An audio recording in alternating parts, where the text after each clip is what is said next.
ডাল, মুগ, একটু কাঁচা লঙ্কা, টমেটো, পেঁয়াজ সবই দিয়েছি, লঙ্কা গুঁড়ো, হলুদ গুঁড়ো সব দিয়েছি। সিটি মারবো, পরে দেখাবো। মুগের ডাল সিটি হয়ে গেছে। এখন আমি এখানে শুকনো লঙ্কা, জিরা, টমেটো, পেঁয়াজ, রসুন, একটু হলদি গুঁড়ো, লঙ্কা গুঁড়ো তখন দিয়েছিলাম, এই জন্য ওখানে একটু কমিয়ে দিলাম। এটাকে একটু মশলাটা দিয়ে বানাবো আজকে। একটু জিরা গুঁড়ো দিয়েছি, লবণ ডাল সিদ্ধর সময় দিয়েছিলাম, তাই এখন অল্প করে লবণ দিলাম, তেজপাতা দিলাম, যা হয়ে গেল। এখন ডালটা ঢেলে দেবো। আমার ডাল হয়ে গেছে। ধনিয়া পাতা দিয়ে দিলাম, ধনিয়া পাতা বেশি ছিল না তো অল্প দিয়েছি। সয়াবিন, আলু ভেজে নেব। আলু দিয়েছি, শুকনো লঙ্কা দিয়েছি। এখন এখানে টমেটো, পেঁয়াজ, কাঁচা লঙ্কা, রসুন দিয়েছি। আমি পেস্ট করিনি, আর আমি পেস্ট করলে এত ভালো পাই না, তাই এখানে লবণ দিয়ে দিলাম যাতে রাখলে মধ্যে।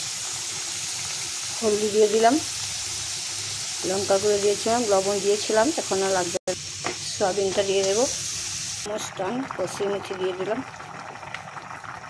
গরম মশলা দিয়ে দিলাম।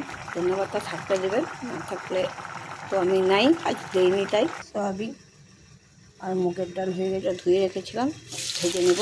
ভেজে রেখেছি, দিয়ে দেবো আলু করবো তো, তার লবণ, হলুদ, লঙ্কা গুঁড়ো, জিরে গুঁড়ো দিয়েছি, একটু কর্নফ্লাওয়ার দিয়েছি যাতে তেলটা কম টানে। আর কর্নফ্লাওয়ারটা দিলে কী হবে জানেন, জিনিসটা আপনার নরম হয়ে যাবে না ভাজার পর। দেখুন সব ভেজে রেখেছি, চিকা, শুটকি। এখন দিয়ে দেবো টমেটো, পেঁয়াজ, রসুন, কাঁচা লঙ্কা দিয়েছি, একটু স্পাইসি হলে ভালোই লাগে। এখন লবণ হলুদ দেবো, লবণ হলুদ দিয়েছি, কম দিয়েছি লবণটা। বেগুন ভাজার সময় দিয়েছি, বেগুন বসিয়েছি, ওটা হয়ে গেছে। এখন বেগুন আলু থেকে দিয়ে দেবো, জল দিয়ে দেবো। আপনারা খেয়ে কেমন জল খান, এসে আমি জল কম দিয়েছি। বেগুন ভাজা প্রায় হয়ে গেল। কেউ বিট ভাজা খেয়েছেন? আমি আলু দিয়ে খেয়েছি, আজকে আমি এমন করে ভাজবো। এখন হয়ে গেল, শুটকিটা দেবো। শুটকিটা একটু পরে দিলে ভালো না, ভেঙে যাবে। বেসন দিয়ে ভাজবো। হয়ে গেছে আমার শুটকির তরকারি। আজকে ডিনার মেনু দেখো হয়ে গেছে সুন্দর করে। আজকে ডিনার মেনু হয়ে গেছে আমার। মুগের ডাল টাল সব হয়ে গেছে, শুটকির বড়া বেসন দিয়ে।